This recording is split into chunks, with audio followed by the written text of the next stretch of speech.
Okay, I'd like to have your attention, please. Thank you for being patient and for being here this evening. My name is Chief Fabian Valdez of the San Fernando Police Department, and tonight we have a special panel for the community. And in a little bit, the panel will introduce itself. But at this time, I'm going to ask that all of you please politely find your seats. And again, I just want to thank everybody for being here tonight. I think there's going to be a lot of valuable information that's going to be presented to all of you. And if there's an opportunity at the end, we'll have time for questions. If you do have questions, there's our paper and pen in the back where you can write your question down. If you want your question replied to and we're not able to get it tonight, please put your contact information in the back, at least an email or something, so we can write a response to you. So with that, I'm going to present to everybody our facilitator, John Perez, a retired chief of the Pasadena Police Department, who has a lot of experience with facilitating these types of events. And John, if you would, please. Thank you, Chief. Appreciate it. Appreciate everybody being here tonight. This event is for the community. We've been working with the San Fernando Police Department, the city. We've had the opportunity to meet a lot of people in our community here in San Fernando. I come from the other side of East Los Angeles, my family. But these issues today are impacting everybody. So what we're trying to do is find a platform where everybody has a voice. And we're trying to create cooperation and trust in the environment during all the chaos. And that's only going to happen when everybody in the room agreeing to work together tonight to listen to the voices and questions that we've developed have come from the community. The questions we are asking have come directly from people in the community to provide us with information and questions to their concerns. We have experts on the panel that will provide a lot of information. When the chief speaks and provides the information, they will provide additional information for everybody here. So we have a lot of experts for everybody. Once the questions are completed, if we have time, we will turn to the box. If other questions have been submitted, we'll get to some of those questions. If in fact you want contact, if you want somebody to reach out to you after, please put contact information. It could be just an email or anything you would want. The San Fernando Police Department or the organization that can help you will reach out to you. But again, this is for you, this is for the community, this is hopefully to take information back to people you know that need this help. And the police department and the community have to work together to try to find a platform where we can deal with the issues that we're having. And we're going to have a person speak in a moment in the consular office to provide some background information before we start. But I think we're going to have the council members introduce themselves beforehand. If you want to take your attention. Yes, a special thank you to the San Fernando City Council, who has really been the backbone of the community engagement efforts that the police department and other city departments have engaged in recently. So I want to briefly present Mayor Joe Fajardo. If you would please come up, sir.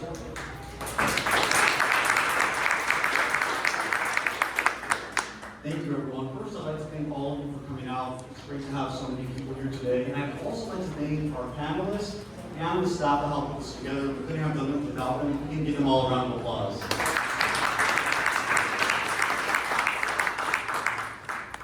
And I'll be honest, as I contemplated what to say today, it's one of the rare times that I've actually been at a loss for words. These last 2 weeks have been horrific for the nation with the killing of 2 activists. Good and Freddie, who were only trying to help, community organizers who were only trying to voice their concerns. And it's something that's not just discouraging for us, but it's a reminder of many of the tragedies that we face as a result of ICE. And I am so glad that our police department and that our city has been proactive at trying to help those in need. And on that note, I'd also like to thank our state legislators and our congresswomen who have been very proactive in helping the communities, all members of the community. We do have representatives from their office in case the information that you receive on the panel doesn't answer your questions, and if you need to speak with someone at the federal or state level, if you'd like to stand up, we have our 3 wonderful representatives. From Congresswoman, round of applause. From Congresswoman Rivas' office, Senator Mandy Barr's office, and Assembly Member Rodriguez's office. And again, their numbers, especially for those of you who want to write it down, and you can't talk to them today, for the senator's office, for the congresswoman's office, it's 818-253-3535. For the senator's office, it is 818-901-5588. And for our assemblyman's office, it's 818-504-3911. Thank you so much for that. And with that said, I'd like to introduce our next council member, Vice Mayor Victoria Garcia.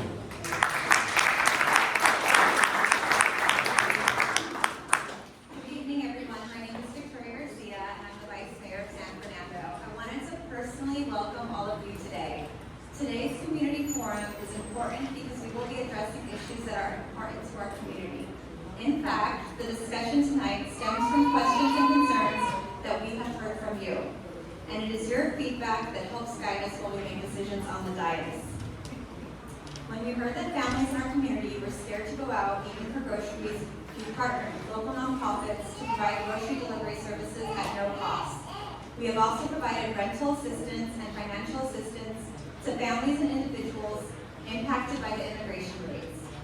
We have brought to you today a wonderful panel that I want to thank you all for being here, from the Los Angeles Police Department, Los Angeles Sheriff's Department, Los Angeles District Attorney's Office, the Superior Court of Los Angeles, and some really great nonprofits and mental health service providers.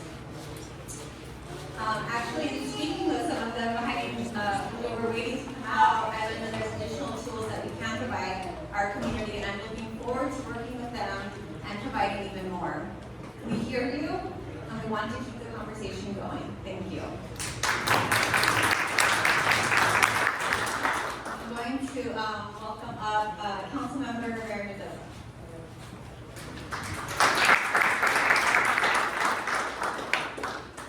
Good evening, everyone, y buenas tardes. Thank you all for being here tonight. And, first of all, I know this meeting we've been all anxiously awaiting for it. This has been since last year, immigration issues escalated in our city and back in November or so. And I also want to thank Chief Valdez and his staff for working so hard in developing this panel of experts in all areas of this immigration and policing our cities. They're going to have a lot of important information for you, and you're going to have a lot of questions. Some of them will be answered, and some of them they may not have their answers for you, but I'm sure you're going to have a method of getting back to you on them. And today you'll provide some answers on, you'll get answers on clarity and some understanding and reassurance, and hopefully that's what we'll be able to get out of it. And I know it's a time that we're living under very uncertain times, and not only here in California, but across our entire country.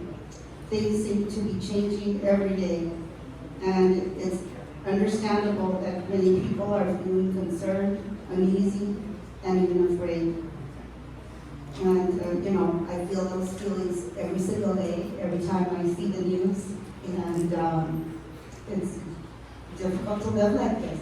And I'm sure you're all having the same feelings every day. And I share the sentiments from Mayor Ohio, and we'll have to see how things work out for us. I don't know what to say on the fixes, but things will change and things will get better. We have to. So thank you for being here. Thank you so much. We also have Councilmember Solari with us today with two beautiful babies.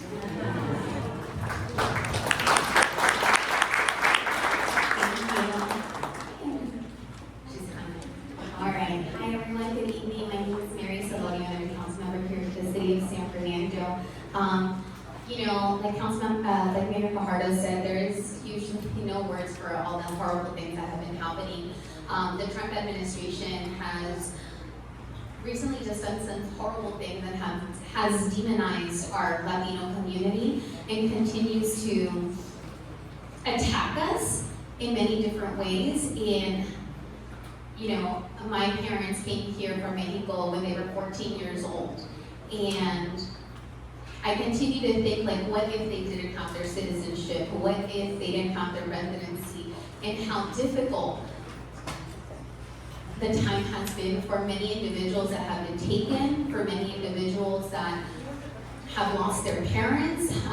As some of you may know, when I was 5 years old, my parents were taken from me. And I went 4 weeks without seeing them.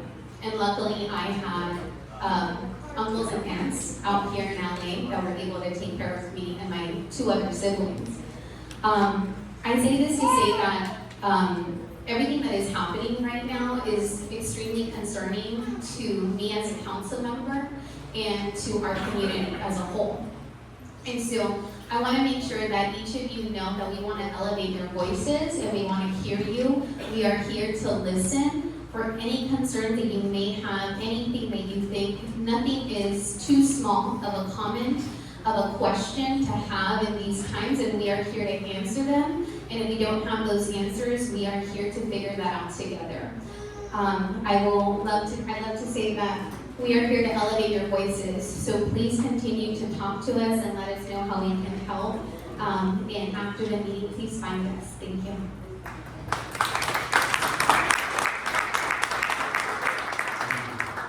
And last but certainly not least, we have our wonderful council member who has been a lifelong advocate for the immigration community. We can give a big round of applause to Councilmember Patty Lopez. Hello, buenas noches. Thank you so much. Thank you for being here. Sometimes I get so emotional because, like an immigrant, firsthand I feel the pain of my brothers and sisters. And I just want to say for the families out there, no entienden inglés, les voy a decir, estamos luchando con ustedes. Y no es la primera vez que estoy pasando resoluciones a nivel local, estatal y federal. He mandado cientos de cartas a los representantes como Padilla, como Cárdenas, Luz Rivas, hemos tenido conversaciones, and I'm gonna translate it. Es importante que la comunidad no tenga miedo. Yo sé que ese cuarto, la mayoría tienen documentos, pero los que no están aquí, que están en las casas, quiero que sepan que siempre estamos luchando por ustedes. This is not the first time that I'm here fighting for all of you. I've been working on resolutions. I've been communicating with people both on a local and a state and a federal level. I've been in touch with hundreds of letters, in touch with Senator Padilla, with Cardenas, also with Luz Rivas. And I know it's important not to be afraid. I know the majority of the folks here in this room do have documentation, but for those who are afraid, who are at home, I want you to know we are fighting for you, we are with you. Y estoy hablando en español porque me gustaría en el futuro, y lo voy a proponer junto con el alcalde y otras organizaciones, de tener estos talleres en español, porque muchas veces nuestra comunidad no entiende y es una gran barrera para ellos entender sus derechos. Y ahorita que la Constitución nos ha sido respetada, es importante que todos podamos ser la voz de ellos. Yo soy inmigrante y siempre lo voy a hacer, y no lo estoy usando solamente para un título. Desde que yo he estado aquí en este país, he sido una voz fuerte en mi comunidad y lo seguiré siendo. And I'm speaking in Spanish. I would like to propose that in future events that we be able to organize and have workshops in Spanish, because a lot of people in our community are not aware of the language barrier, and so we need to have workshops where we can help them to understand their rights. And I have always been a strong voice. I am an immigrant, and it's not just a title, it's something that I take seriously, raising my voice and speaking up for families, and it's something that will continue to happen. Y aprovechando que están todos aquí, les pido por favor que hagan una voz fuerte para una reforma migratoria. un partido falló, el otro partido falló, 40 años sin una reforma inmigratoria. Es tiempo de que se hay muchas personas como yo que he trabajado y muchas veces se nos trata como criminales cuando nosotros hemos construido este gran país. And I would like to say to all of you here, now is the time to be able to fight for immigration reform. 40 years went by where one party failed, the other party failed, but now is the time, and it is time to all work together. They have tried to treat us, they have treated us as criminals, and we've been trying to work on this, but we need to come together and work on a reform. Muchas gracias. Thank you very much. Okay, so at this time, Chief Perez, if you wouldn't mind, maybe just reconfirming with the group, the expectations, and then we'll just jump into the questions. Absolutely. Before we do that, one more person wants to present to the Mexican Consulate Office. We think it's important to have this information. So we thank you for being here. Good evening, everybody. My name is Brenda Montes. I'm an immigration attorney, part of the Mexican American Bar Association.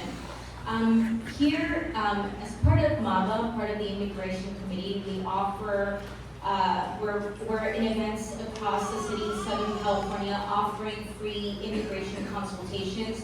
We encourage anybody that has an immigration question for themselves or for a loved one to sign up here, and we can connect you to an immigration attorney that may possibly offer the consultation for free or at a low cost. And the sign-up sheet will be in the back. I also brought red cards for Know Your Rights that are in English and in Spanish for anybody that wants to take. I'll be sitting in the back. I'm also a proud resident of San Fernando, so I'm also here because I'm also a concerned member. And obviously this is a topic and an issue that is affecting our nation. And I'm very thankful for the city to organize an event like this. And I'll just say quickly in Spanish, if I may. Soy abogada de inmigración, mi nombre es Brenda Montes, soy parte de la barra de Asociación de Abogados de México Americanos. Estoy aquí para tratar de ver si hay personas que quieren inscribirse, si tienen una pregunta, una consulta en un caso de inmigración. Podemos conectarlos con un abogado de inmigración o abogada de inmigración que pueda darle la consulta gratuitamente o a bajo costo. Tenemos eventos y estamos en otras partes de la comunidad y espero que nos usen para que podamos ayudarlos. Y nada más una nota más. En estos momentos la gente tiene miedo, es normal, y encontramos que muchas personas no están haciendo preguntas en sus casos. Por favor, pidan ayuda, no vayan con notarios, no les pueden ayudar legalmente. Hay abogados que no deberían de estar ejerciendo la ley. Hay manera que nosotros podamos decirles si el abogado o abogada con quien está debería de estar ejerciendo en su caso. Y especialmente si tienen menores de edad, inmigrantes menor de 21 años, hay protecciones para ellos.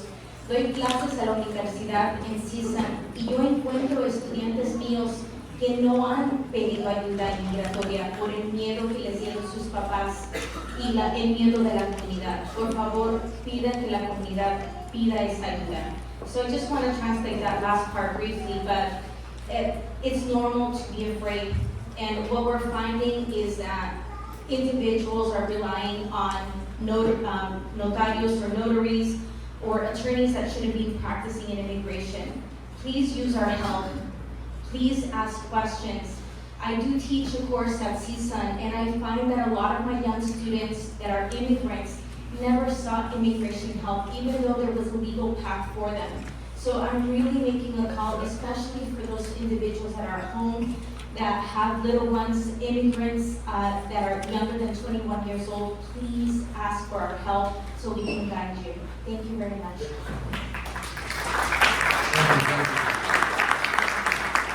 Before we get started with the questions, I'm going to have the panel introduce themselves briefly, and it's a privilege to have everybody on this panel. It's really lucky to have this type of experience and insight to many of the answers we're in search of.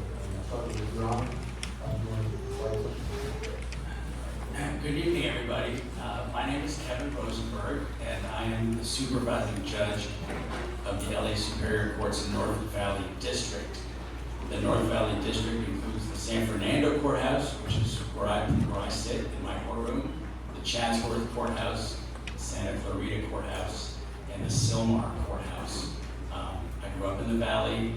I'm happy to be sitting in the San Fernando Courthouse, where I've been for about a year. And I want to really thank the organizers for including us in this. I'm kind of limited to some of the things I can actually talk about here tonight because of the rules of judicial ethics, but we felt it really important to show you that we are a part of your community. This is your courthouse. It's a 5-minute walk from here. This courthouse has been in your community since 1953, and it is your courthouse, and we are here to serve you. I'm also joined by the senior administrator in our district, Ms. Brinkman, and one of our court managers, Ms. McCobb, because we're really committed to serving you. We've just started developing a formal relationship with the city. We had a really great meeting with the city leaders, the council, last month or 2 months ago to see how we can try to collaborate to be a resource. So it's a privilege to be here. At the San Fernando Courthouse, we hear criminal cases and we hear traffic cases. There's also some debt collection cases. In Chatsworth, there are small claims cases and family law cases and other civil cases. And in Santa Clarita, there are misdemeanor cases. And one thing I wanted to share with you, and I would encourage you to share with anybody else you know, that if for whatever reason you are unable to go to the court physically, there may be options for you to appear remotely via a thing called Court Connect. It's kind of like Zoom, but you don't necessarily, depending on what your case is, have to go to the courthouse. I know a lot of people, for whatever reason, aren't going to the courthouse. So I want to make sure everybody knows about that kind of an option. But again, thank you for including us. It's a privilege to be here, to be in partnership and collaboration with this wonderful community. Hi, good afternoon or good evening to everyone. My name is Dr. Daisy Gomez, and I specialize in forensic psychology and community violence prevention. And I'm just here to provide support and guidance and resources because in times of crisis, it's been my experience in the past 15 years that we often forget to take care of ourselves. And it leads to long-lasting medical, psychological, spiritual, and emotional challenges. So I'm here as a reminder to take care of yourself. Good evening, everyone. My name is Giselle Esperanza. I'm a commander with LAPD, and I work out of the community engagement group. And I also oversee homelessness matters for the Los Angeles Police Department. As you guys know, we border the San Fernando, the city of San Fernando, so we're here as partners. Buenas tardes a todos los miembros de la comunidad. Me llamo Giselle Espinosa, trabajo para el Departamento de Policía de Los Ángeles. Estamos aquí acompañando a la ciudad de San Fernando en ese colaborativo. Gracias por tenernos ahora. Thank you all for being here tonight, and thank you for inviting us to come to your beautiful city and participate in this event. I'm Marla Shikatalian, Deputy Chief with LAPD. I'm the Commanding Officer of Operations Valley Bureau, so we are neighbors. I'm sure a lot of you have family members that don't reside in San Fernando and live in the Valley, one of the other cities, or one of the other neighborhoods in the Valley. So we have 7 police stations, geographic areas in the Valley, including traffic, which makes us 8. Tonight I have with me also Captains Mark Rivardo, and Captain Garrett Payton, who are the commanding officers of Mission Station, which is right next door to San Fernando. Also with me here tonight is Captain Warren Castillo. He is the area captain of North Hollywood, and in addition to that, he's one of our department immigration liaison officers. So he'll be available for questions on the side if you have anything. And thank you again for having us tonight. Good evening, everyone. As I mentioned earlier, my name is Fabian Valdez, Police Chief here in the City of San Fernando, and it is an honor to be here tonight to answer some very important questions, but also I want to extend a big thank you to the panel that is here tonight. I think this speaks volumes as to the united effort that we have here in law enforcement to maintain the trust and the goodwill from the community, and we are willing to put ourselves out there, and we are willing to talk to you, to hear you.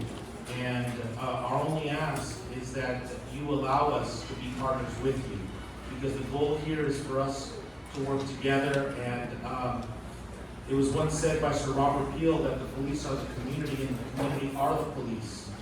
And so we are one and the same. And thank you for being here tonight. Good evening, everyone. My name is Hugo Macias. I'm the Assistant Sheriff for Custody Operations for the Los Angeles County Sheriff's Department. We have 8 facilities that house individuals that will be managed to our care.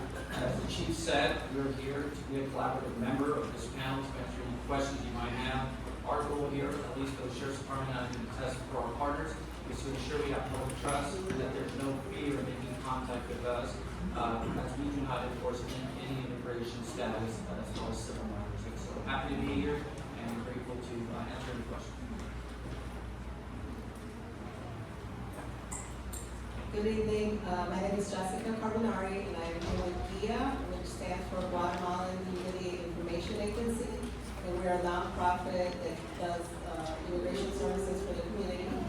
And we've been in the same place for 30 years. And we help everyone. You don't just have to be from Guatemala, which is founded by Guatemalans, but we help everyone, Central America, South America, all over the world. So any questions with immigration, we'll be happy to help if we can. Thank you. And good evening, everyone. My name is Gilbert Wright. I'm with the District Attorney's Office. I bring greetings from District Attorney Nathan Hoffman, who regrets he could not be here. I've been 36 years, going on 37 years in the office. Prosecuted a wide gamut of cases, from robberies to murders to even I was in a police misconduct unit. I also was in our Rampart unit. Then I also was the head deputy of our mental health division, which was the first of its kind, where we tried to look for ways to get people out of the criminal justice system and into some mental health facilities that would treat their either their diagnosed mental health disorder or their substance abuse disorder. The problem came, however, and we can discuss that when we're perhaps any of your questions. A lot of the cases that we're getting from adult conversion are cases where serious violent crime has been committed. And so the problem then becomes is you have to weigh whether or not we think this individual would benefit from going into an unlocked community-based system of care or going into a custody in jail and get their mental health needs that way. You know, it's not the best way to get things in jail, but if you committed the type of crime where someone is really injured, you have to determine whether or not this individual will jeopardize public safety if we let them out into a community-based system of care, which is often in urban areas. But we can get into that. Happy to be here. I think anytime we can bring the criminal justice system closer to the people, so the people understand exactly what we're doing, that's a win-win as far as I'm concerned. So I'm very happy to be here, willing to answer all your questions that I can. Thank you. Thank you for that. We have an extraordinary group of panelists here. We're fortunate they're here, so we have to use the knowledge to help us through these issues that we're having. We're going to begin the question. We'll break it up into 2 parts. The first will be immigration-related questions. The second will be on homeless and concerns of mental illness and how we can help our communities. As we begin, there's a few things we should say. Number one, this is a community meeting. It's sponsored by the city. It's for the people to give them the answers they need to help them through life.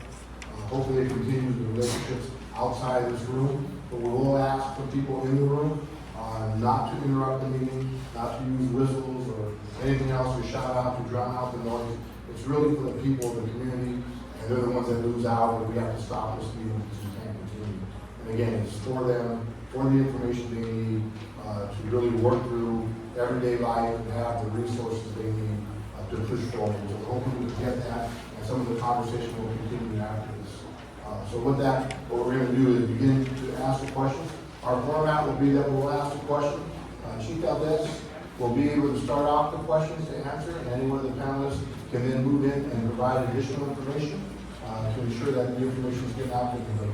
We're going to use some slides on the screen. I would urge you, number one, just take a photograph of the slide that provides the resources you may need, or at least write down the question from the information being provided after the meeting. We can ensure we have your contact information and we're able to provide the resources you will need from that point forward. It's very, very important that we reach out and we all connect as a community as we work with these issues. I will start with the first question.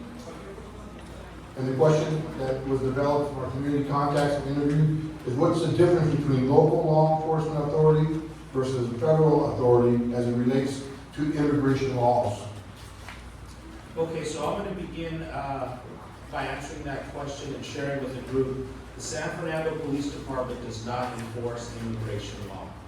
We are a local municipal law enforcement agency that enforces state, county, and local law.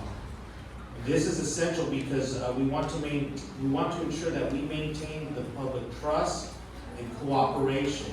So we abide by SB 54, and again, the San Fernando Police Department does not engage in immigration enforcement operations.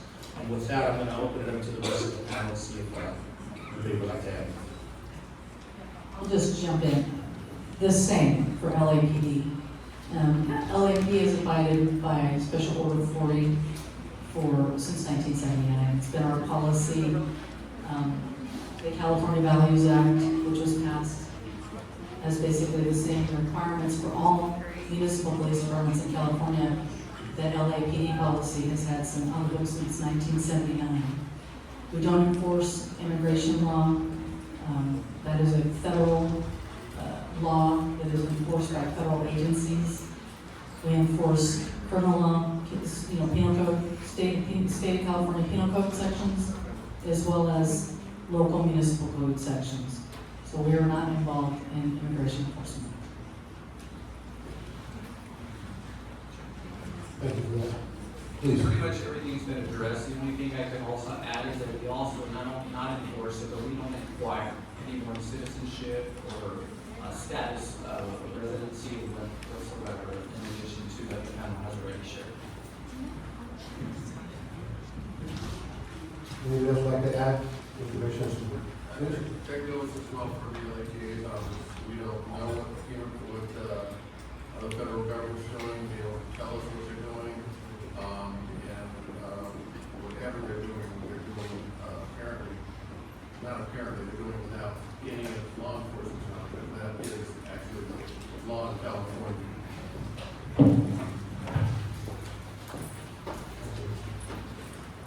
And as we continue, we'll go through the questions first and we'll try to get to those after.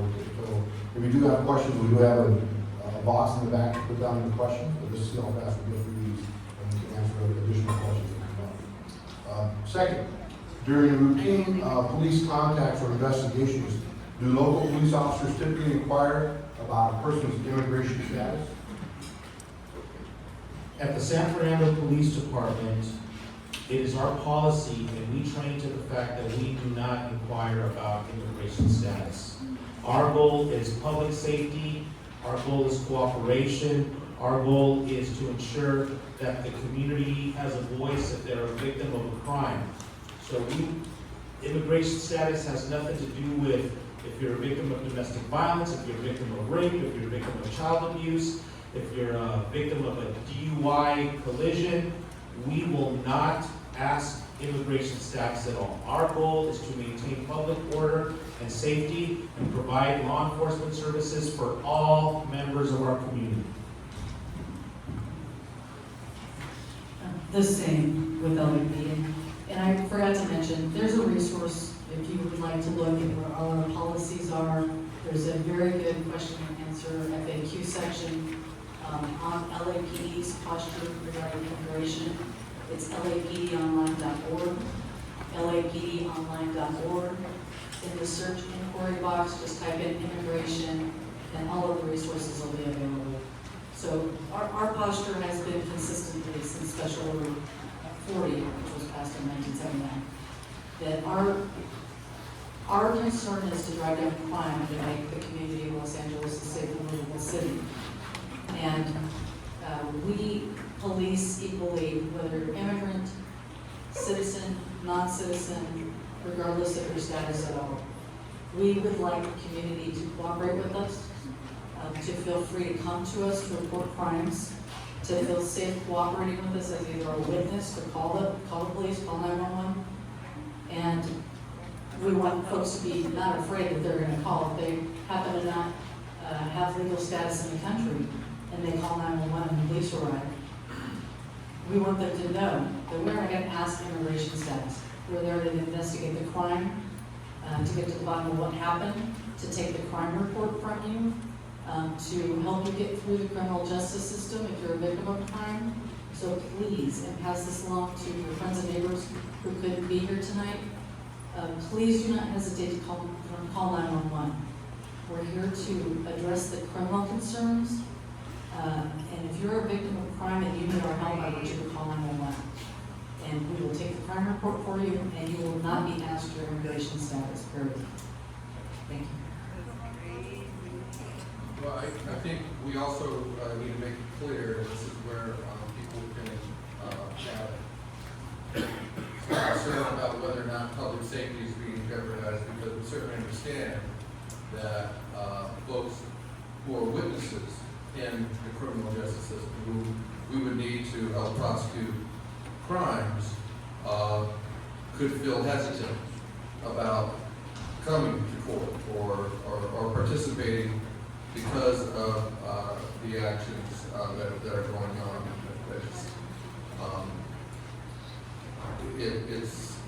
So I just want to acknowledge the concern that individuals may have about coming forward. I would like to say, not walking in their shoes, obviously, but I'd like to say to do exactly what we're saying.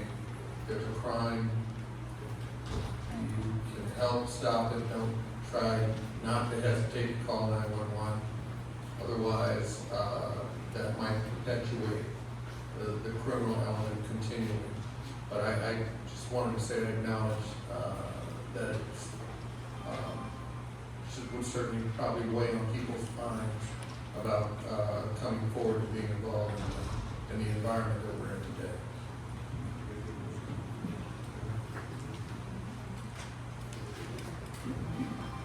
Anybody else want to add anything? Next question. What is the process for police departments, and what do they do with reports of people being detained by federal agents in unmarked cars or being masked? So I'm going to speak for the San Fernando Police Department. The San Fernando Police Department will investigate those reports as we investigate any of the reports where there is potential violence or reports that a crime is occurring. We will send officers out and we will do our best to verify the circumstances as they're being reported. We have had federal immigration operations here in San Fernando in the past. We've sent officers out. We verify that they are in fact agents, and if they are, then we do not interfere or obstruct. However, I want to make it clear that if we get reports that somebody's being kidnapped, abducted, we will respond.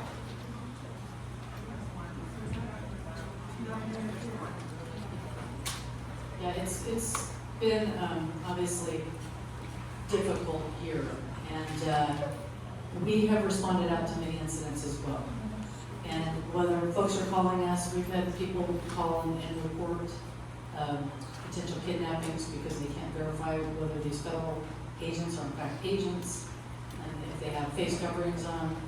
And we've had federal agents put out requests for help if they feel that they're in danger. So we've been in multiple situations like this. And my advice is, if you see something that you are not sure, it's a law enforcement operation, that it doesn't seem legit, or it doesn't look legit to you, you call us and we'll get out. Just like San Fernando PD, we get out, we attempt to make contact with the agents, verify that they are in fact federal law enforcement, document the license plates on the cars, et cetera, et cetera. And if need be, if they're wrong or what have you, if there's any suspicious circumstances, we will take the report documenting potential kidnapping and do follow-ups to investigate that. I just want to add one thing, as you were speaking, Chief. I want the San Fernando community to know that I have personally called the supervising agents with the federal government, Homeland Security, and expressed our concerns, our frustration, and been vocal about the impact that those operations have had in our community. Now, I want to make it clear that the San Fernando Police Department advocates for its community, even in the law enforcement circles. So know that although the conversations I necessarily cannot share, the conversations have been one where we've expressed frustration, expressed the lack of cooperation has caused an impact with public trust in the community, and we've made it very clear that the expectation is that there needs to be professional conduct and a professional courtesy between what is occurring and the way the federal government is operating, and know that with respect to San Fernando, I will continue to advocate and to say that, or share what the impacts of these operations are. Everything's been addressed, similar in nature. The Sheriff's Department goal is to just verify that individuals who are making contact with the community members have legal standing. And as the panel has indicated, if there's indication of any crime being committed, we document everything. And our goal is essentially to keep the peace during these operations.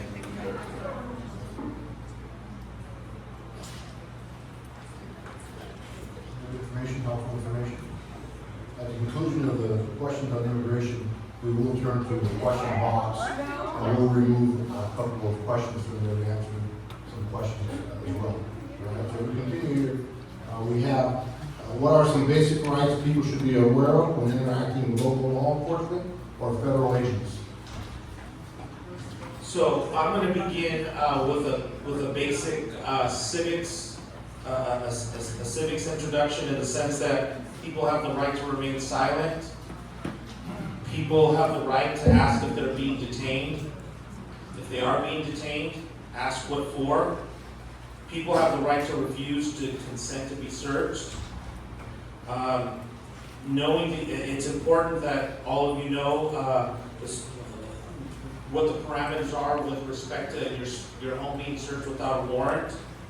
And most important, it's going to be crucial for you to protect your family and yourself by not creating a dangerous environment for anyone. So, if anybody have anything to tell us, I need to go ahead. So what I wanted to add was that for all of us, the basic rights fall under the 4th and 5th Amendment of the Constitution.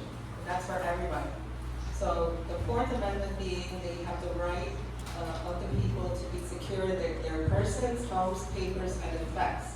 So here's an example. If you have committed a crime or not, and they knock on your door, you don't have to open the door to them, because once you do, you are no longer protected by the 4th Amendment. But if they do have a warrant, then you have to open the door. But before you do, you can ask to see the warrant just to make sure. They'll show it to you through either the little window in the door or to slide it under the door before you open the door. And the 5th Amendment is where the Miranda rights fall into, which you've heard it many times, probably definitely in movies. Like you have the right to remain silent, anything you do in safe hands, it will be held against you in a court of law. You have the right to an attorney, and if you cannot afford an attorney, what will be provided for you? But automatically, these rights don't come in unless you invoke them. So you have to say, I invoke my right to an attorney, and you must say, I invoke my right to remain silent. And once you do that, you must remain silent. And just have an idea, let's say if you're sitting there for 3 hours, 4 hours, and then you have to go to the bathroom. You'll ask to go to the bathroom, come back, and again, you have to invoke your rights again. Make it clear, again, that you're invoking your right to an attorney, and you're invoking your right to remain silent. So that's something important to know. And if you do get stopped while driving, then you have to provide driver's license, registration, and insurance for the car. Driving is a privilege. And if they ask you for those documents, you must have those documents when you're driving. And when you are walking on the streets, they cannot just stop you for any reason. That cannot happen. They can't force you or ask you for ID. You have to, if they keep insisting on it, then you just have to say, am I free to go? And if not, then they have to have a cause, reasonable suspicion, or detained with probable cause. Now, as far as federal agents, if you're not a U.S. citizen, you have to carry on you at all times proof of status. They have to have probable cause to ask you for ID, and then you have to show it to them. And I'm not an attorney, and I'm not giving any legal advice, just what's out there. Thank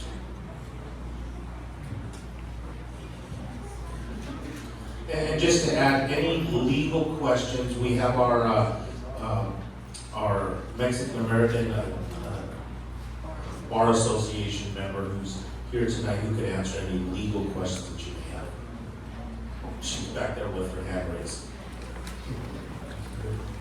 And one of the better suggestions came from the San Fernando City Council tonight was maybe working this to the next level of having community forums where people come together and have these discussions to walk away with some type of steps and actions to understand how to really reward all the information being said. And that might be the next place for this community to come together and we do that in a cooperative fashion. So we'll go to the next question. After this, we can move to some of the box questions and go from there. You here to let me ask. Really quickly, I do want to say that Councilmember Spoyer and I are reading through all the questions. We're trying to pick some of the harder questions because we don't want people to leave here thinking that they came out and only had softball questions asked. So we are trying to pick the harder questions from the box. But given that we have about 2 to 3 dozen, it does take a little bit of vetting, but we're doing our best. And just to clarify, that doesn't mean that we're not going to get to your question. We might just not be able to get to it tonight. And what we're trying to do is... How is this a community forum? So this is a community forum. I do understand that, and I hope that we can get to most of those questions. And I want to say that the city can possibly put them up on the website with the question and answer, so that way we have our panel answer those questions clearly. Absolutely. So this workshop, this meeting tonight, is really providing a basis of information. Clearly, homelessness, mental illness that are here, please.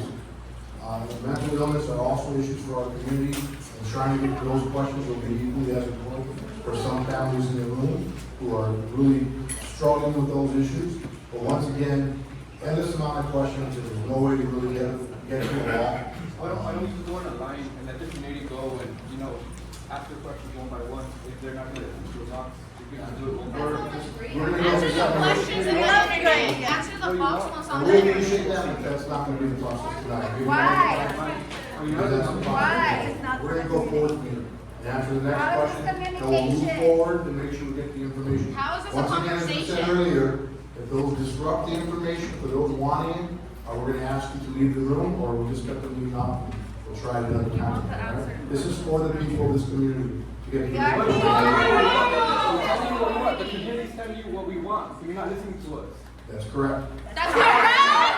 The community is telling you what we want, and that's correct! This group right here, cannot dictate how we're gonna run this meeting. This The meeting community is not gonna tell you what we Let's need get from your you, you're not questions. gonna listen to the community? We are listening to the community, right here in the hand. It's not a smile, it's not anything else. We're gonna push through the information. You wrote your own questions. These are not the community's questions. These are questions you prepared for yourself. This is the community's questions. These are It's a questions community from the forum. community, and previous ones are from people in the community. These are, listen to the questions that were asked. Very difficult This is why the questions. community doesn't trust you. You can't even have a conversation. So we're gonna keep going through, I will say it again, interrupt the meeting, we're gonna ask you to leave. And when you won't leave, the meeting will end and we'll all leave. And this is not the type of community we want, where nobody's cooperating with each other. And many They're not questions- cooperating.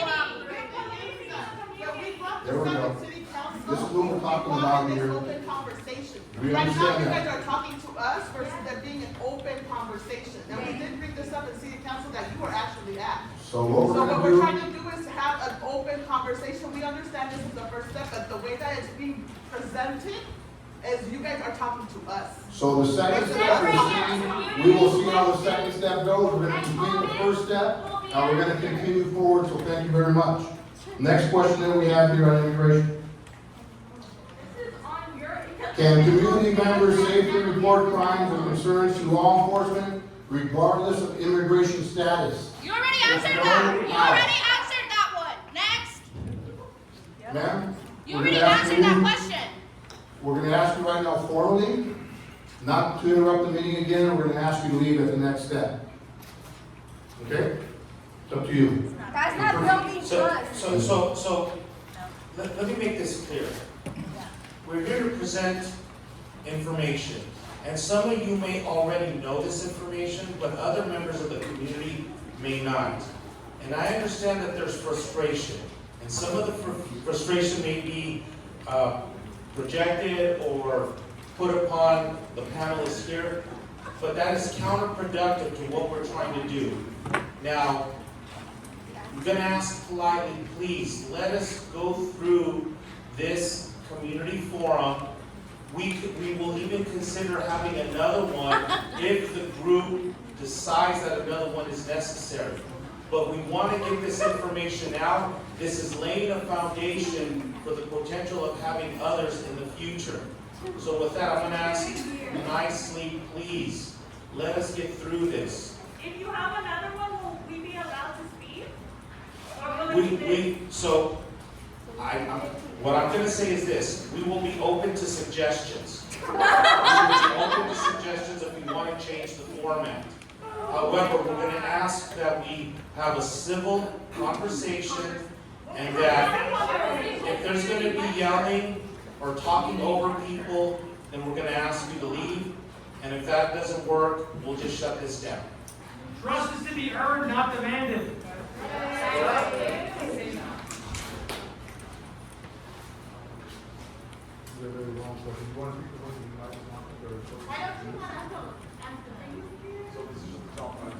So this is gonna happen, you're gonna pick the questions, council members from the box.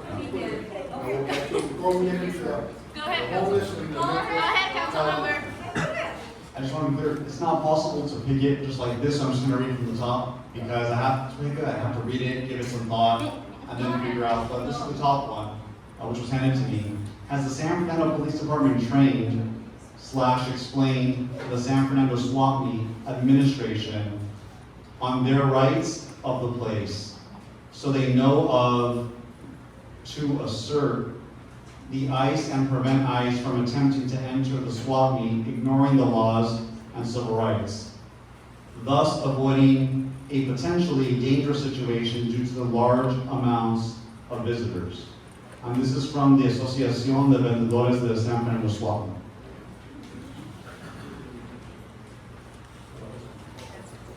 Okay, so the San Fernando Police Department has a robust relationship with the San Fernando SWAT Meet Administration.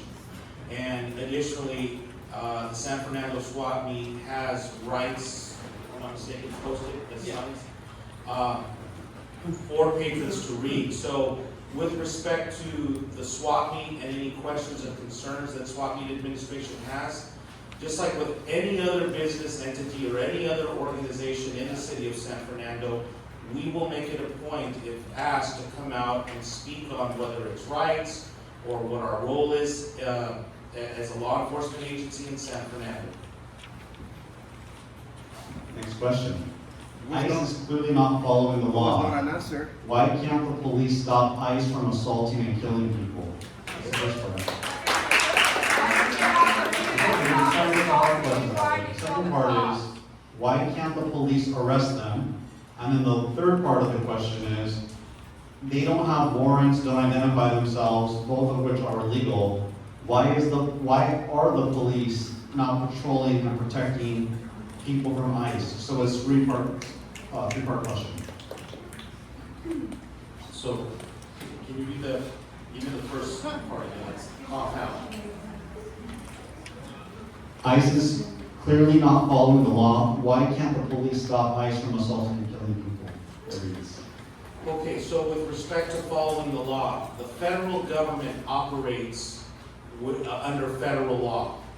So what I've been advocating for as a police chief is, what are the mechanisms in place? Where can people file complaints? Where can people go and address issues with respect to how federal law enforcement agents are conducting themselves?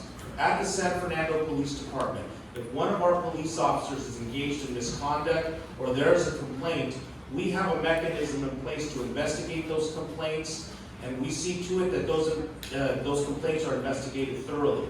Now, federal law enforcement agencies have their own mechanisms. So the question would be, how can somebody go and complain about a federal agent's conduct, and what type of resolution is there to ensure that these complaints are looked into thoroughly? And to do that, I think asking our federal elected officials, what are the mechanisms, what are the accountability systems that are in place for federal law enforcement? It is not the municipal government's role or position to be policing federal agents. That is done through Congress, that is done through legislation, that is done at the federal level, not at the municipal level. This next question is similar because it deals with with vendors. Do you protect street vendors, or do you work with ICE? If not, is there any way you'd be able to protect street vendors from ICE?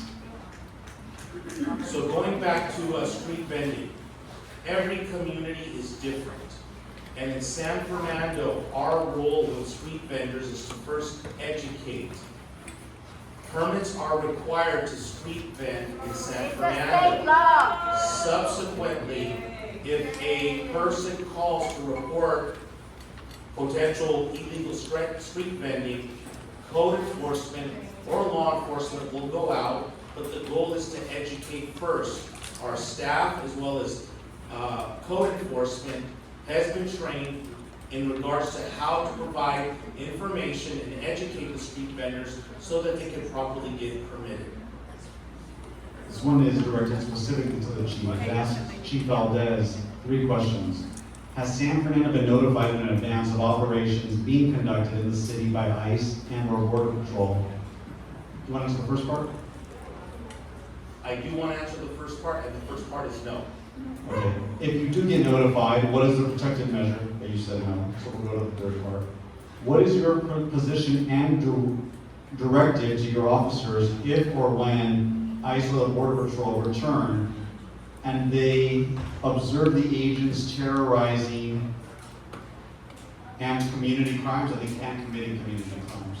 And committing crimes, I apologize. Okay.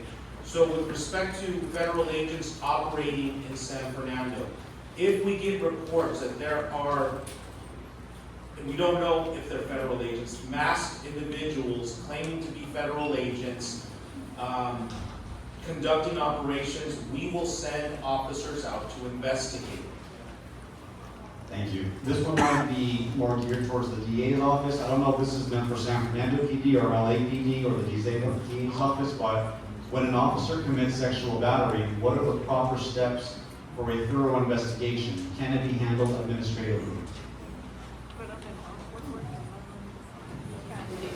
I mean, it should be obviously a crime. I mean, if somebody is committing a crime, it should be investigated criminally. So a crime report should be initiated. There could be a parallel administrative investigation into whether that officer should be fired. But if it's a sexual battery, a sexual assault, a crime report should be completed, and then it will be investigated, and then it will be submitted to the district attorney's office for potential filing. Correct, and when it is presented to us, it goes to a specialized unit called our Justice System Integrity Division. They'll look at the reports, they'll determine whether or not there's enough evidence to file. If there is some more information that they want to get, they'll tell the investigating agency, investigate this or that aspect a little bit more, and then come back to us. And then we'll file it. Or we'll determine that there's insufficient evidence to file. Are you going to enforce the no mask policy against ICE since it is called for in law? Also, it is since it is California law. I'll take the lead on that, and this is, again, mindful of what we're seeing all over the country right now. In particular, for those of us who are lawyers and know about the Supremacy Clause, the California law that was passed, in our opinion, cannot apply to the federal government. It will apply to local state officers, but it will not, in our opinion, it won't apply to federal officers because they operate independently. Hold on one second. They operate independently. But I will tell you, I believe that there is something in the courts right now that's going to be litigating this issue, and so that will be instructive to all of us. But as of right now, the federal government operates in this immigration aspect. They have the power to do that. They can exclude us. They don't have to tell us anything. They're not telling us anything. And I think what you heard before is, and I think what LA did previously, what we're seeing in Minneapolis is, which I think is having an effect. You've got to petition your federal officers. You've got to tell them what's going on right now. I think what's happening in Minneapolis, you've seen the federal government sort of back down when they've seen the power of the people express their opinions legally and non-violently.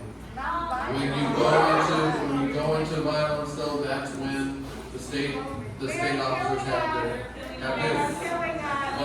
But I want to tell you, Cesar Chavez.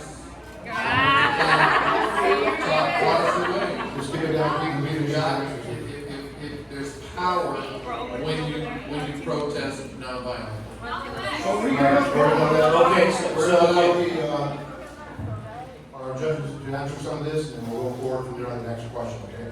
So, again, these are the answers for the professional platforms. We have follow-up and discussions to have, we will. We want everybody to have a voice, but this platform, we're going to ask the questions and get the information out.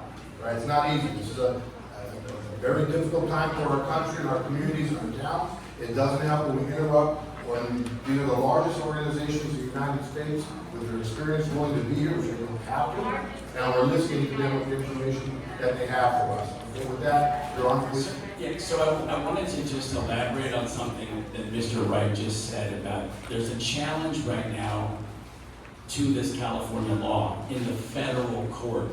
Okay, so just again, to take a step back, there are two court systems. We have our court that I'm a member of, the California Superior Court, the state court, and then there's a whole separate federal court system.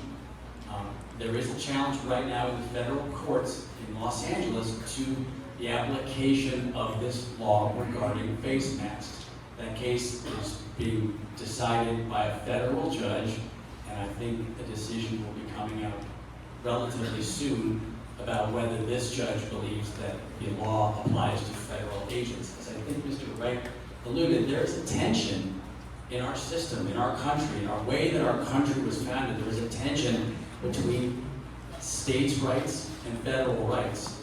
And without, again, as I said before, I have to be careful ethically what I say because I'm a judge.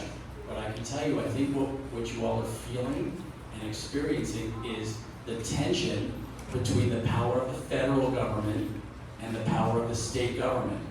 Because, so I'm just telling you how the system is set up, and I think what you are seeing is that, and your frustration is real, and I'm an elected person. Okay? I'm elected ultimately to my job by you, and the members of the federal government that are elected also care a lot about what you think. You are their bosses. So if you have opinions, I echo these sentiments that you should share them with the people that are in power federally to represent you. But who's supposed to enforce it if it works? If he's authorized it, who's going to enforce it? We need an answer to that. What do you mean? Who's going to enforce it? Who's going to monitor that it's going to be respected? Well, what agency is going to monitor that this law is respected by these alleged agents? Yeah, when they murder, someone has to enforce it. Yeah, I'm going to leave that to the law enforcement folks to answer. That's not a question I can answer. Yeah, I'm saying someone has to answer the question. Okay, so real quickly, because I'm going to answer. I'm going to answer your question. I was hoping we would stick to that, but then we got to get to the homeless part of this. So again, federal government, without getting into a social studies class, there's a supremacy clause. Why supremacy? So, the federal government, this has already been discussed in the Federalist Papers. This was fought during the Civil War in 1865. If you read your history books, this has already been challenged. So with respect to who holds the federal government accountable, ultimately it's the people. It's the people through your federal legislators. Who are the federal legislators? Well, your state senators and your Congress people. We are municipal government. If you look at the levels of government, municipal government is the most local. Then you have county government, your county sheriff. Then you have state government, the highway patrol. Sir, Then you have, respectfully, I am a government teacher, and I am here to tell you that I know everything that you're saying, and I'm saying that the ma'am, first of all, I'm answering his question. And secondly, just because you know it, doesn't mean others know it. But the let me Constitution is unclear and not being followed, so we need the state and the local government to step up because the federal government is not following the Constitution of the United States.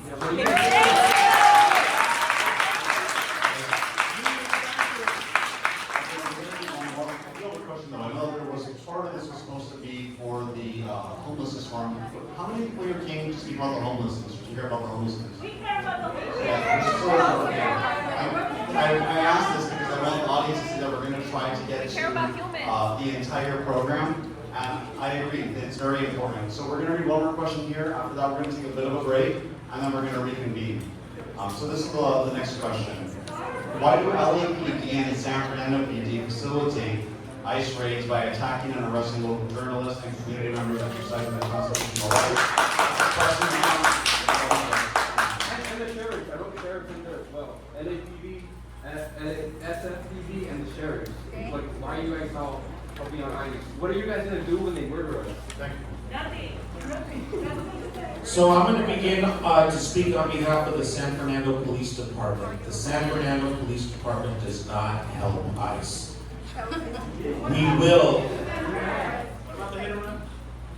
We will maintain peace and order. Now, maintaining peace and order means that we do not want the destruction of property, means that we do not want people to engage in violence, and we expect, and the San Fernando community expects its police department to maintain public safety. That is our role in this. But they're bringing public safety. They're killing us. So you're the one who are signing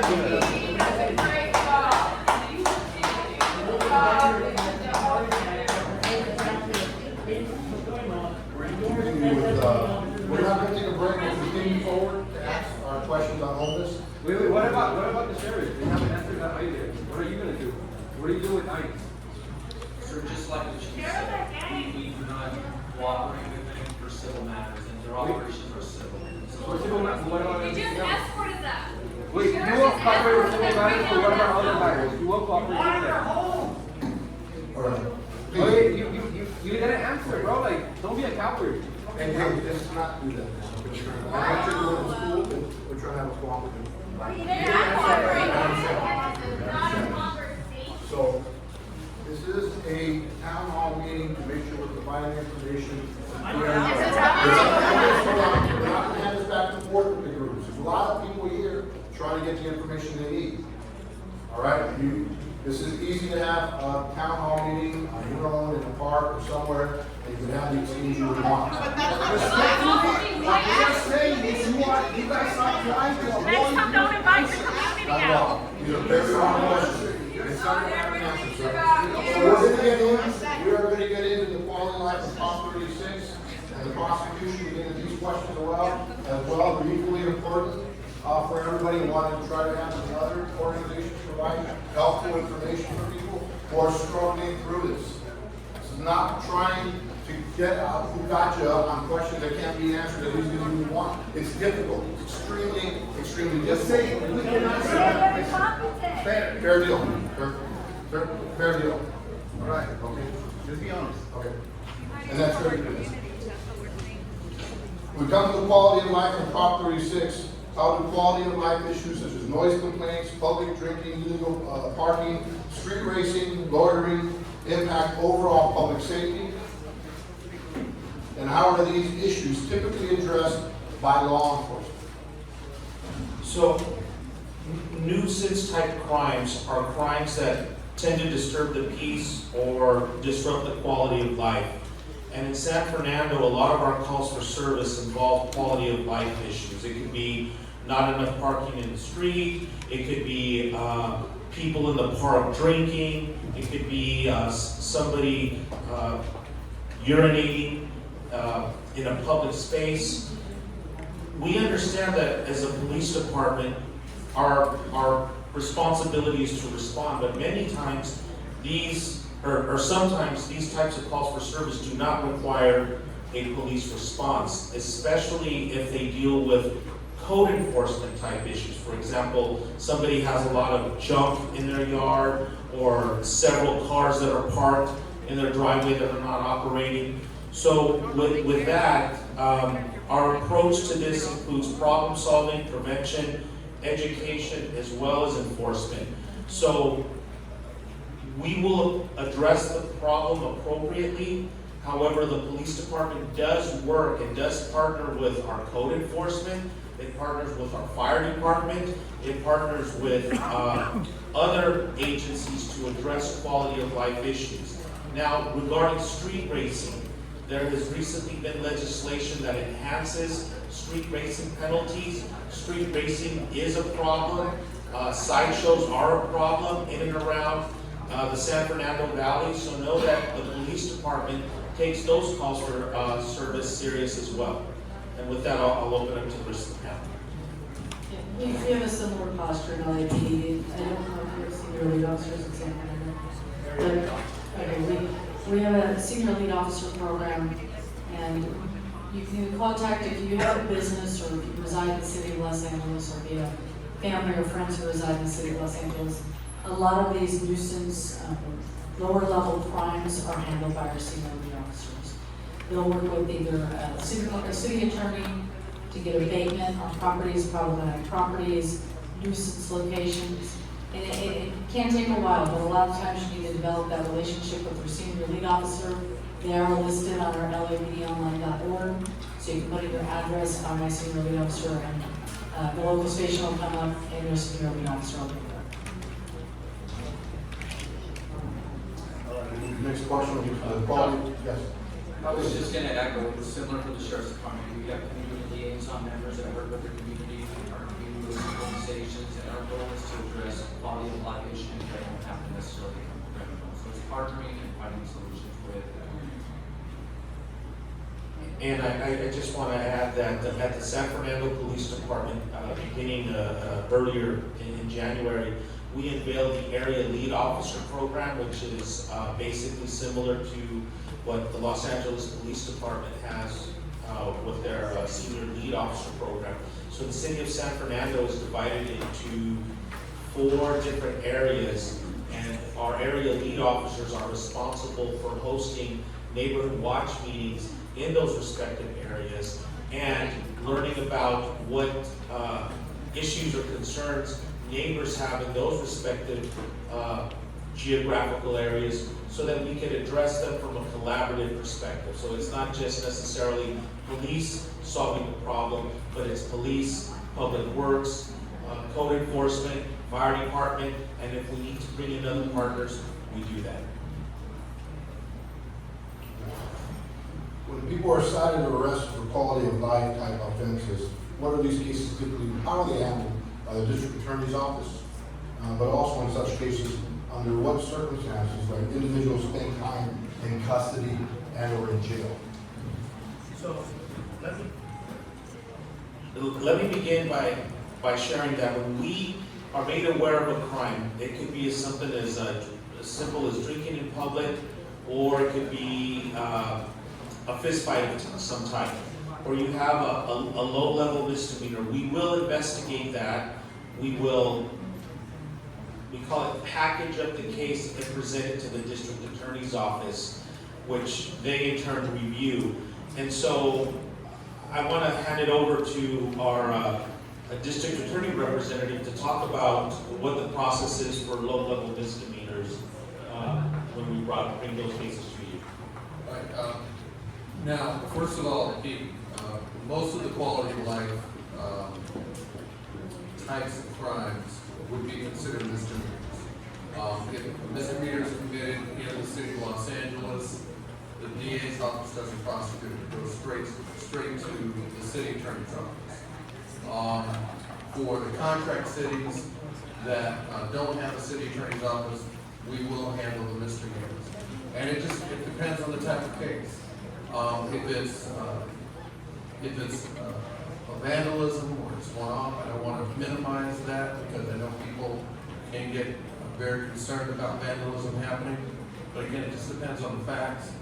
That may turn into an office hearing in our office where we want to maybe ask someone with the victim, will you stop doing this, pay restitution, do this and do that.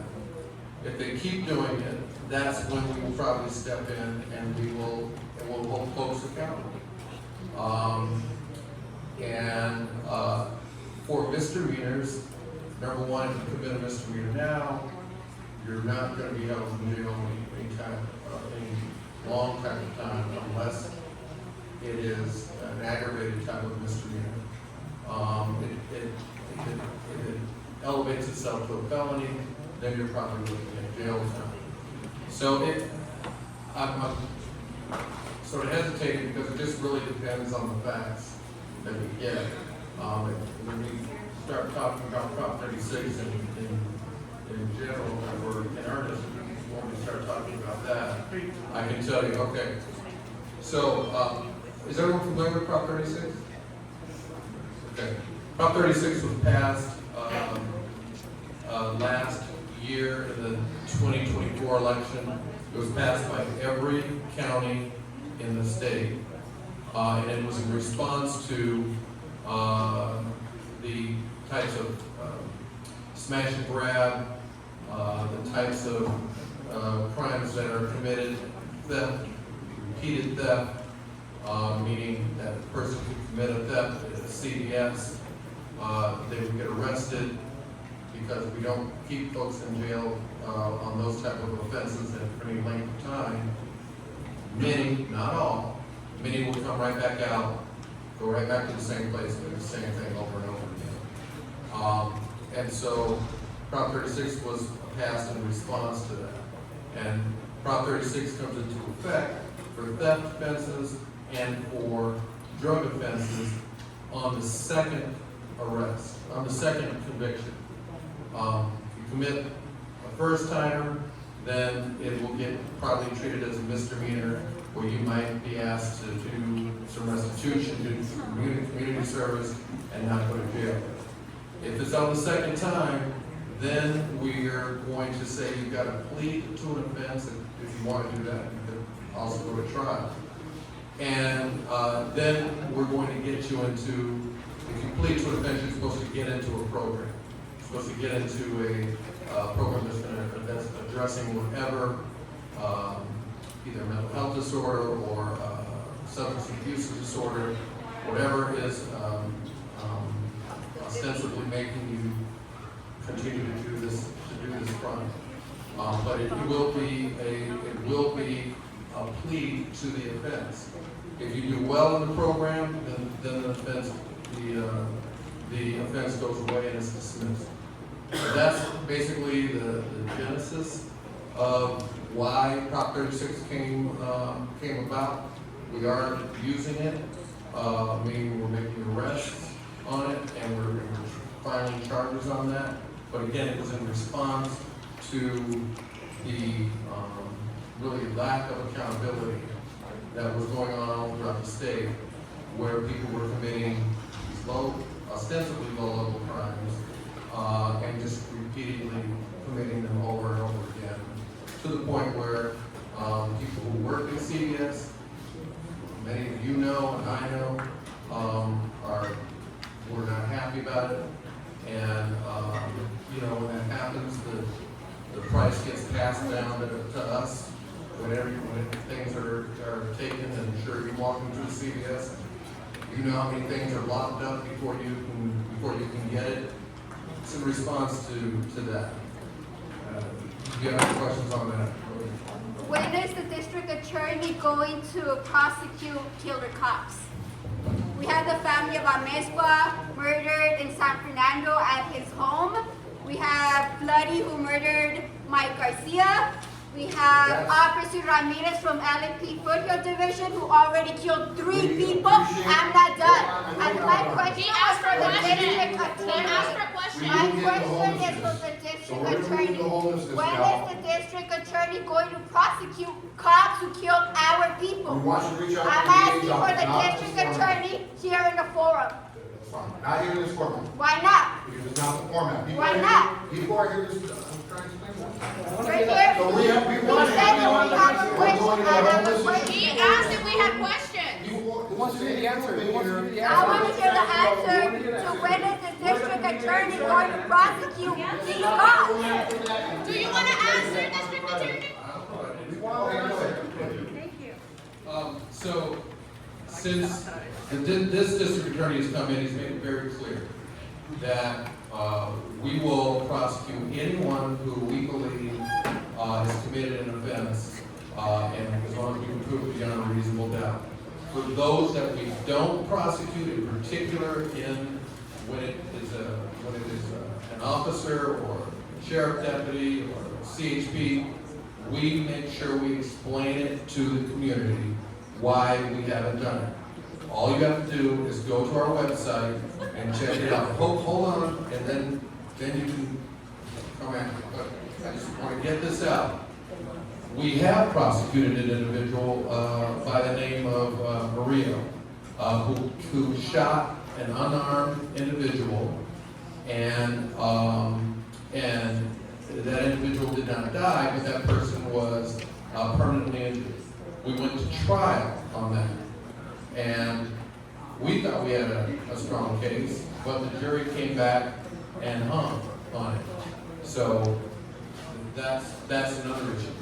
But we haven't prosecuted others, and I understand that, but we explain the reasons why, and the reasons why we haven't done it is because there's insufficient evidence to prove that the officer acted unlawfully. I understand that may not be an acceptable answer to you, but all you have to do is go to our website and look at our officer-involved declarations.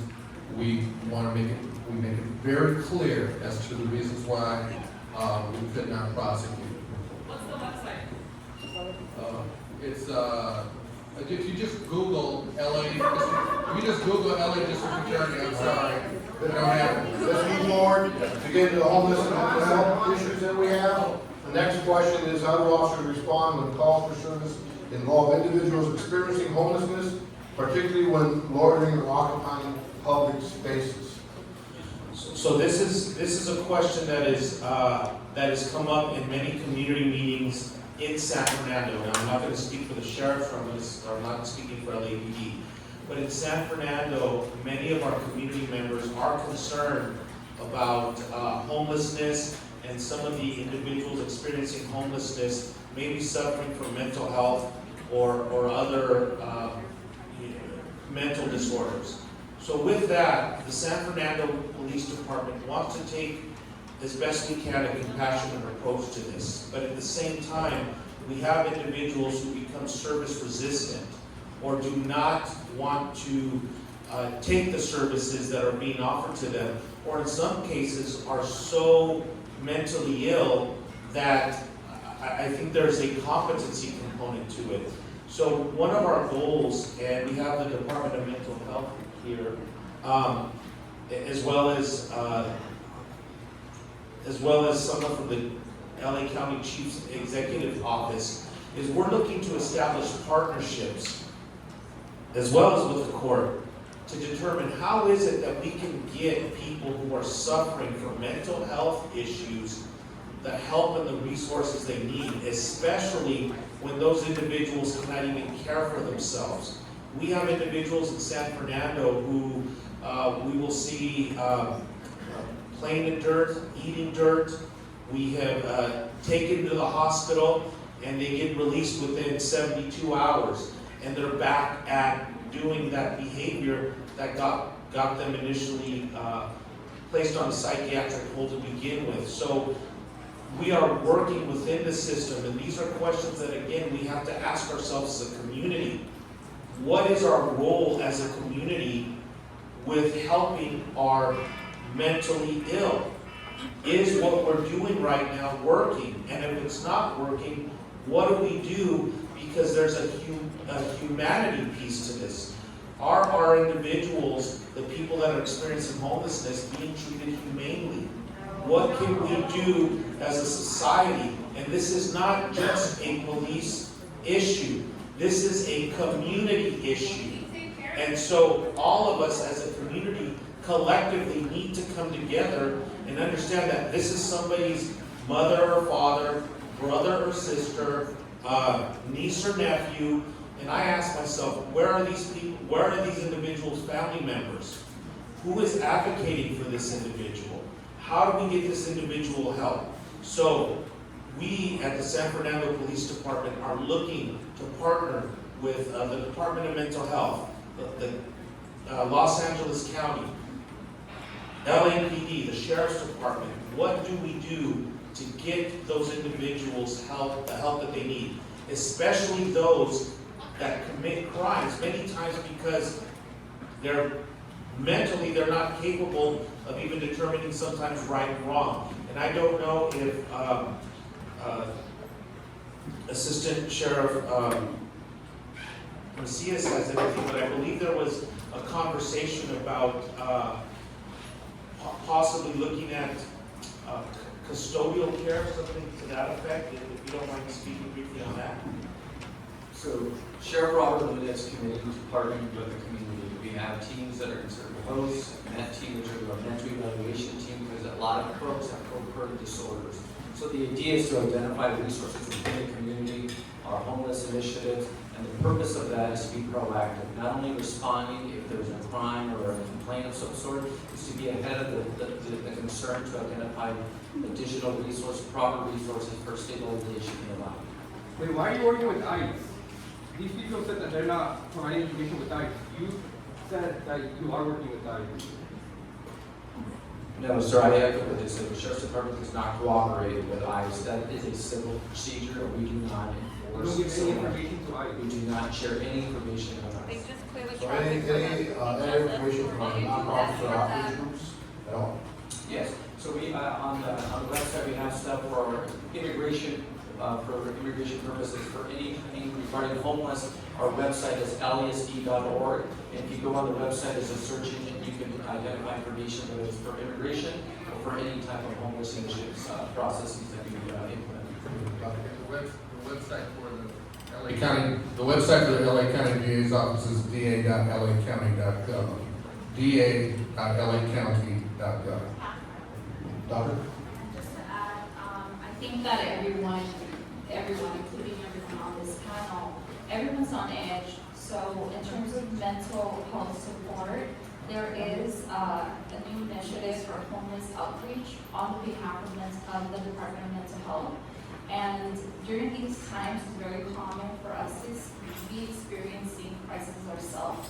So if you or anyone you know is going through some difficult crisis, please call 988. 988. Si usted o cualquier persona tiene una crisis, llamen. They will provide you with guidance and resources from your community. I'm a big fan of 211 as well. They will text you, they will email you resources. Stay connected to the people, build a support group that you can trust, and lean on them. But please, all of our emotions are high, so please take a breath. But 988, isn't it connected to LAPD? Doesn't LAPD show up when you call 988? Because it's LAPD that comes and kills people with mental health crises. Well, I will say 988 is it's being monitored and operated by D.D. Hirsch. D.D. Hirsch is an organization that deals specifically with suicide prevention and crisis response. And I would say that the more information you provide the operator, because the operator is not law enforcement. The operator are trained counselors that are supposed to follow a protocol. So it depends on what you provide, the information you provide. As soon as there is any threat of self-harm or harm to others, that is where, that's where we have to be very mindful of the information that we provide and how we seek the resources. So what should we say? What should we say so that cops don't show up and kill our trans people well then, at a hotel room down the street? No, yeah, fair. I would say provide them with that information that you would like the DMH crisis response to be sent out. If we say we don't want police, if we say we don't want police, they won't send police. Everything is transcribed, everything is recorded. If you say please don't bring PD, but bring out the mental health crisis response unit, then give them that information, because to be honest with you, I agree with everyone on this panel that says that you hold the power. You have the eyes and the ears, and you know more than anyone about your community. Dr. Gomez, do you agree with law enforcement's framing that this issue is a result of a lack of effective tools to voluntarily hold people against their will for mental health crises? Do you agree with law enforcement's framing? Excuse me, may I say something? Do you agree with law enforcement's framing on this issue? The problem is that we cannot involuntarily hold people. As a psychologist, do you agree with that? Every case is different. What about the streets that die in You think the solution is more? We get to the next one here. Hold on, sir. Hospitals against their will. As a psychologist, do you believe that? For eating dirt. Thank you. Next You question. disagree with others on that. There we go, that's okay. Send it to our whole. Next question for us here, please don't interrupt. There's work being No one's done talking, at I'm not the interrupting. federal level Please, to ma'am. bring back asylums to help the mentally ill with proper. Start with her. All right, so the next question. How have recent laws impacting the county, impacting local law enforcement? Ma'am, we're gonna ask you, please, information to go out. How have the recent laws impacted the county, impacted law enforcement, and what it can do to the DA's office, the law enforcement agencies? Okay, so I'm going to begin with speaking about the San Fernando Police Department's approach. So the San Fernando Police Department has a balanced approach to addressing encampments and other homeless issues. With respect to encampments, the San Fernando community has made it very clear that they want those addressed.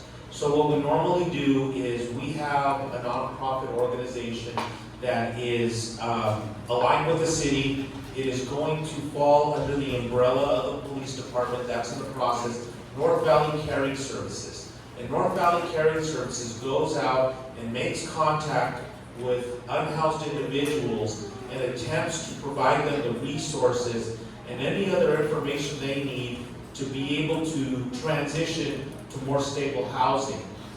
We do find that many of our unhoused are service resistant, which means that they, whether it's because of a drug addiction, a mental health issue, or other issue, do not want the services or resources that are provided. In those cases, if there are laws being broken, the San Fernando Police Department will take appropriate action. The City Council recently passed a resolution that prohibits encampments in public spaces in the city of San Fernando. Again, our goal is to get people help. We will do our best to get people help, but the community also expects to be able to access public spaces. The San Fernando community has made it loud and clear that they want San Fernando to remain safe for children and for families wanting to use the park and other areas. So with that, again, the San Fernando Police Department takes a balanced approach to addressing the homeless issue. We provide resources, and we also do what, again, through North Valley Caring Services.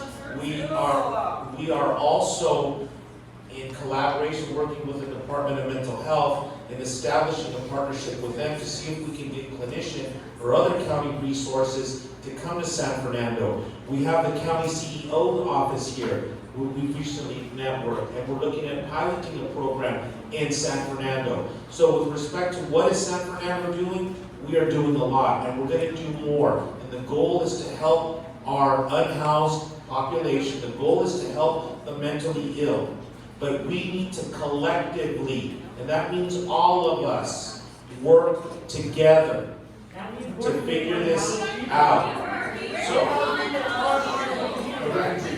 we have time for one more question. This is important because it's going to probably do a lot of input from all the town. Oh, I just wanted to add a little bit about the Los Angeles Police Department strategy for homelessness. We are a little restricted by what the law allows us to do and not do. And as you all know, the LAPD actually follows the law. So we have what we call a circle program, where it is social workers that will respond. Those calls are generated from calling 911. The call gets vetted. Our 911 operators are trained to ask specific questions. So they triage the call, and if it meets the criteria where no one's life is going to be in danger, then they go ahead and send social workers under the CIRCLE program or under the mayor's unarmed model of crisis response. Those calls do come through the police department. We can't be everywhere. We don't have enough officers for the whole city. So we have partnered with these service providers for them to respond to some low-level calls, like somebody experiencing homelessness, or somebody having a mental crisis, or loud radio, or narcotics in a vehicle, or people gathering on the street corner, blocking the sidewalk. So things that are not emergencies, these individuals from these two agencies are trained to respond. So that said, for our homeless approach, we work with the mayor's office, and she has the Inside Safe program. So we work in collaboration with the mayor's office because they handle the housing, they handle the services, we provide public safety. We also work with our city council offices. And sometimes people, and you guys can do the same thing too. You don't just have to go to the police department. You're not limited. You can reach out to your council person, your local government leaders. So sometimes people will go to the council office or call the council office before they call us. Then the council office will tell us, like, hey, there's a problem here. There's a huge encampment by an elementary school. All those places are called sensitive use areas, so there should be no encampments around elementary schools, high schools, daycare centers, and parks. So those are the things that we prioritize, but the LAPD doesn't do it in a vacuum. We don't work alone because we don't have all the answers, so we need our government partners to be there with us as a whole of government approach that we call. So we do have approximately 50,000, the last I checked, people experiencing homelessness in LA. And we cannot arrest our way out of that problem. Because as somebody mentioned earlier. 9 people die on the street in Los Angeles. Okay, so let me finish, because there are some people that want to hear what we have to say. So with that in mind, we cannot arrest our way out of homelessness. And if we were to arrest someone for a violation they committed, 4118, 5611, they're going to be out in 2 hours.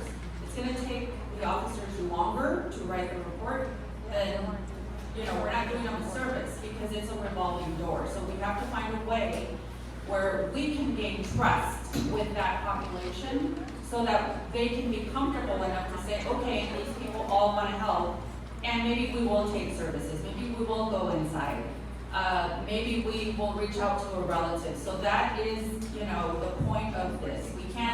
We can't do traditional enforcement with a population that is very vulnerable. And I'm not advocating for homelessness, but I'm being fair. And we have to address it in a different way. And I think our department has a very progressive, meaning services-led policy with the ultimate goal of, not having to conduct traditional enforcement, because that doesn't work.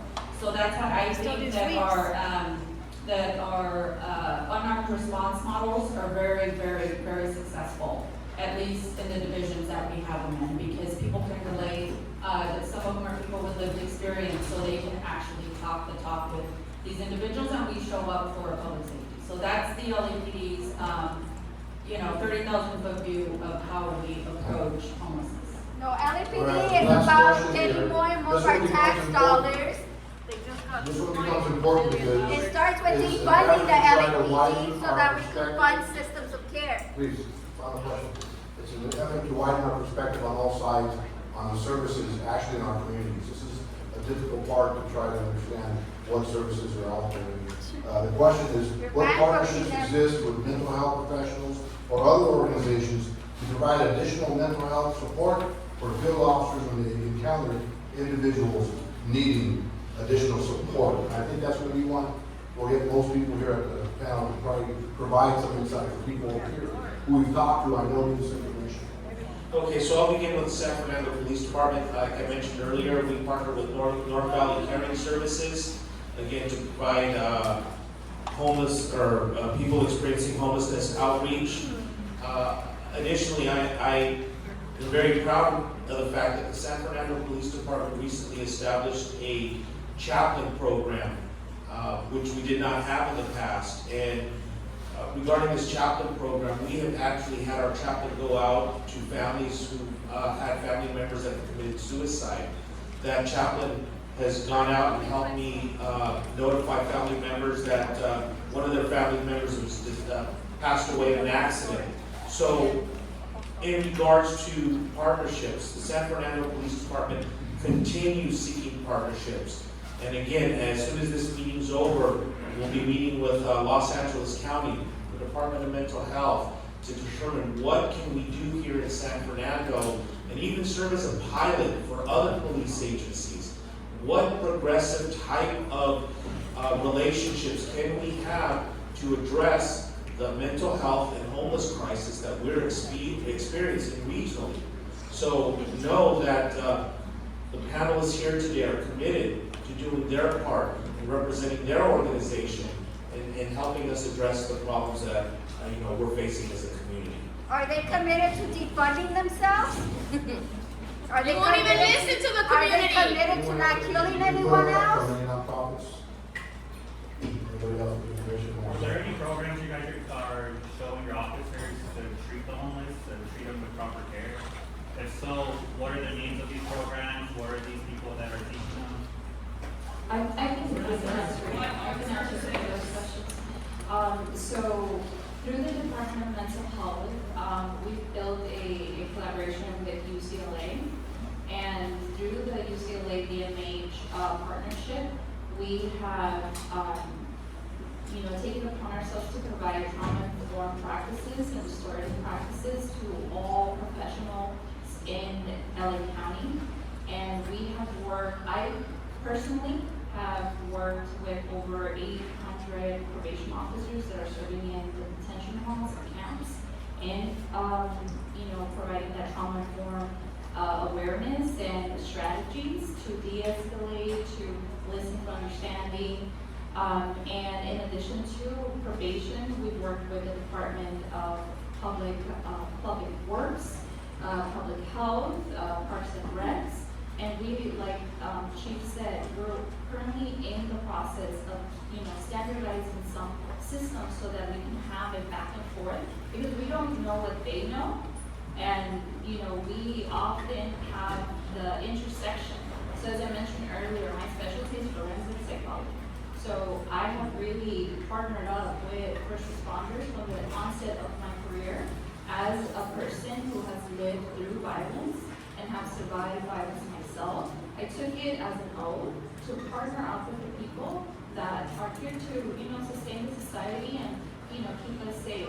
So as part of our commitment is to continue to reach out to all professional people that are serving our communities to enhance their professional awareness around psychology, social justice, and of course, how do we maintain our wellness, because if we start to dictate as an individual, we can't be good for no one. And I think that that's something that we're partnering up. But as you all know, everything, especially systemic, it's a slow process. So please check us out. VMH, UCLA Prevention Center of Excellence. And we offer a lot of things, not just for professionals, but also for the community. Let me add this. In the courts, in your courts here, we apply the laws that are enacted. We don't control the laws that are enacted, but I can tell you that in recent years, the legislature has enacted more and more laws that are designed to get people help, people who find themselves being prosecuted for crimes. So there are more and more ways in which their lawyers can advocate for them to get treatment versus incarceration. In our court, we're innovating a lot of programs to try to do it as early as possible. So we collaborate with the different agencies who represent people, or the people, the DAs, the city attorneys, the public defenders, and so forth, to try to create processes where these evaluations can happen earlier, so people can get out of custody and can get treatment. And I can just tell you from my own experience, I see a lot of cases where people have significant mental health challenges and histories that they've never addressed. And we've seen a lot of success where people, once they get hooked up with the services that they need, they get their case dismissed, they complete this diversion, and they turn their lives around. So we are seeing that. That's obviously way down the road for people who might be unhoused and are living in encampments and whatnot. But for people who do end up in the court system, we're all really sensitive to this, and we apply the laws that are on the books. If you think there should be different laws, then what you can do is speak out to your state elected officials and tell them what you want, because they will listen to you. You are the people that gave them their jobs, and if you think something should be different, make your feelings known, and they can try. Well, I think they're very different contexts. I understand you're frustrated, but I'm telling you that there are vehicles out there for you to communicate what you're trying to have happen. Any other insider information from the panel? No? I will just add, sir, to answer your question. My colleagues have indicated, and the doctor with LA County, we partner with them. They provide a certification on how to de-escalate situations. As I mentioned before, our purpose is not to criminalize unhoused, it's to get resources. And so when they do get remanded to our custody, as the judge indicated, we have clinical staff that continue to give continuity of care. We partner with the Office of Rehabilitation as well. So the idea is when you leave our facilities that there's a warm handoff to services so they do not come back into the system. Okay, with that in mind, this is an important first step, and see where we go next for the community. So with that in mind, we're going to conclude after over 2 hours, and we'll try to see what the next steps are in the city of San Fernando. So as you exit, please remain, if you have conversations with the panel, we're going to leave for a few minutes. Just write any engagement that you want. With that in mind, we will be here, leave safely out the doors, the same way you came in, we'll be here for a while. Yeah, incompetent, right? Good job.